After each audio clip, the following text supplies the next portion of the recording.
I made a really sharp turn in somebody's yard. I wasn't going fast at all, but the yard's kind of bumpy where I have to turn around at. And I heard a pop. Like, oh, that didn't sound good. So I got going down the road, heard something grinding, roaring a little bit. I'm like, what is that? So I stopped, turned off the vehicle, put it in park, all that good stuff. And I got underneath it. Let me show you what I found. That is the sway bar link. And it is what happened, the nut popped off. This is useless to me now. Sorry about that. All right, grab all my stuff that I just dropped. I'll get that in a second. Now, the question is, can I drive like this? Yeah, I can. I'm gonna just be careful and then take care of this tonight. So yes, I know some of you are got some really keen eyes and some opinions on this. It's, should I drive with a sway bar link disconnected? Yes, you can. You may not agree with that. That's fine. That's your opinion. What's going on is I'm not going to be going high speeds. I'm on a mail route. I mean, I think my average speed is like 11 miles per hour. So I'm going to take it slow. I'm not going to go slaloming through curves or anything. Just going to take it slow, take it easy. I don't hear anything grinding, anything popping. I don't see the car swaying particularly either way. I'm not going fast. Now, I do need to replace it without a doubt. And I'll go ahead and replace both sides and there'll be a video on that. Probably this video as soon as I get the parts. It's evening.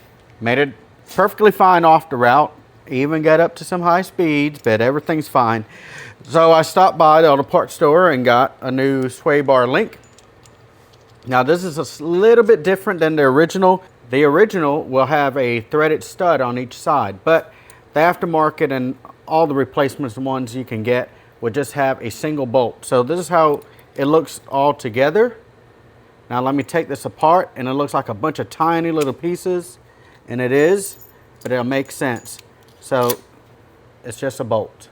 So what I'm gonna do, I'm gonna go ahead and put the washer, just like that, first rubber piece.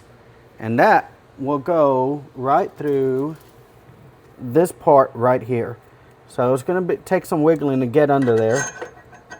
Well, before I go any further, now I got it, kind of got it where I need to get it, but you're gonna see it's gonna be kind of a pain. I'm gonna go ahead and get the next rubber part, and you notice it has that little, I guess you call little raised part there, and a flat part on the bottom. So the raised part will go on facing up. And then the next washer. We're not done yet. We got to go ahead and assemble the next piece. Here's the spacer. And it's getting pretty tight right here. Let's see if I can get this to fit in just right. Then I got to get the next washer part, and it's gonna fit in here. I may have to do some twisting and pushing on this. And then the next rubber part. Now the nipple, the raised part, will go through the hole. And if you can come over here, see that hole right there in the center? That's what we're going for. So get that rubber on there with the raised part facing down. And it's just kind of a pain because you're just constrained by room here. Hopefully I don't have to break the ball joint loose to get this done, but let's see what we can do. Let me try to wiggle this around, try to get it in here. I may have to take that ball joint loose. I hope I don't. This wasn't in the way, the CV axle. I have lots of room, and I'm gonna get a pry bar underneath this. I'm gonna lift up on the sway bar. Okay, my handy dandy pry bar. I'm gonna go underneath this sway bar, pick it up. Well, it sounded like it was gonna work. The CV axle is in the way. Just doing a bunch of prying, trying to get just a little room for this bolt to kind of rise up, and then I can slide it back down in this hole. I don't really want to take this control arm apart. I mean, I can do it, And it won't take me that long, but I really don't want to go through that whole thing. No, this thing is just going to be all up in the way. We got vicious animals back here behind me playing games. Oh, look at that. Okay, I've got my pry bar right here, right this spot. I'm going to actually push down on it against the CV axle, get this lined up. And if I can get it to go down, it'll be a good thing. See, the nut is just hanging up here.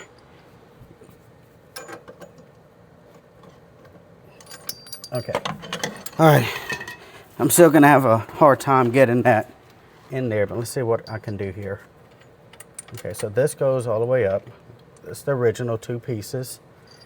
Then it comes with this bushing. The bushing is what's being a pain. Now, I got to raise it up in order to get this on here. Can I go down with this?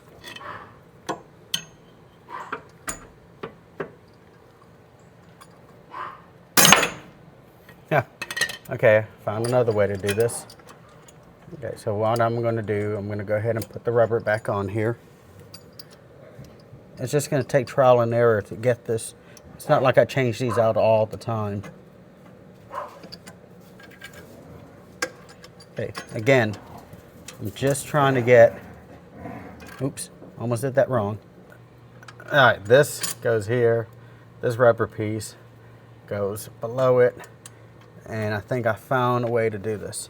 Get a pry bar up here and try to make this control arm go down. And just walk it over. Almost there.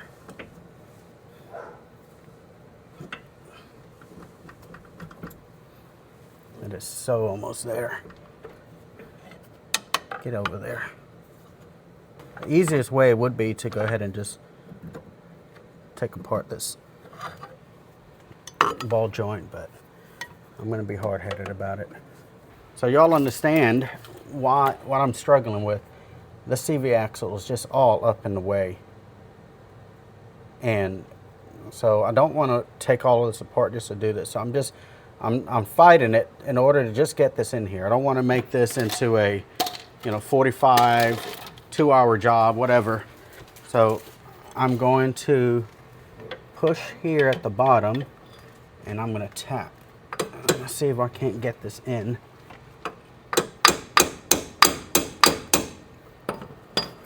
So close. I can feel where it's going to go in.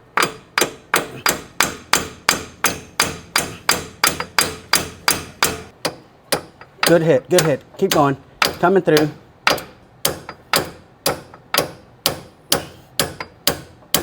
My beautiful camera lady to help me here. There. Wonderful. So with some help, I finally got it in there. And what I was trying to do, I was trying to avoid breaking the CV axle loose, removing these bolts, and swinging it out. I could do that, and if you're by yourself, I guess I suggest you doing that, but I had some extra hands here. So now all we have is this rubber piece. This goes, again, the raised part, the nipple goes up. This goes underneath it. This is the bottom cap. And then the 15mm nut, or at least this one is. I think the original is 10mm. But now, since this is all the way down, I can go ahead and slide this up. Now, don't be surprised. So it gets this nice fresh rubber, and you see there's no more left. I'm trying to get my pry bar here again. Okay, put it on the bolt on top. Okay, there. And I'm just gonna push down on it so I can get some more here. And that might be enough. Okay, one. Nope, need some more. And it's just because it's fresh rubber, so it's all, swelled up and good. Okay, 1, 2, come on. And I'm gonna use my finger and somehow push up and thread this on. Sometimes I just need one extra finger. Okay, here we go. Mercy alive.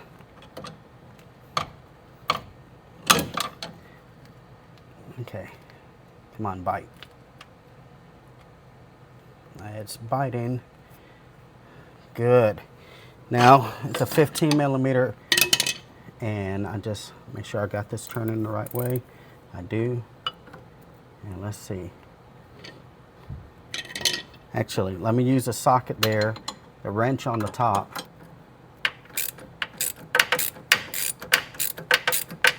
There, it got itself straight. And now I'm just gonna torque it down. And if my wrench will cooperate.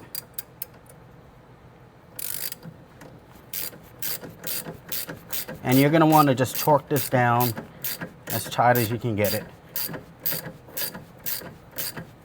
Boy, it didn't take long for me to get filthy. And I'm just gonna keep going until it stops.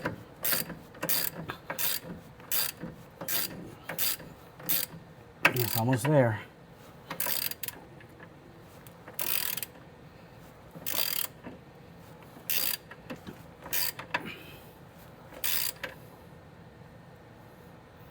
All right, there, it's installed. Now, yes, it looks crooked. It's just the angle. Once I get this, the wheel on it and it sets down, it's gonna, you know, look a lot more the way it should be because there's no weight on it right now.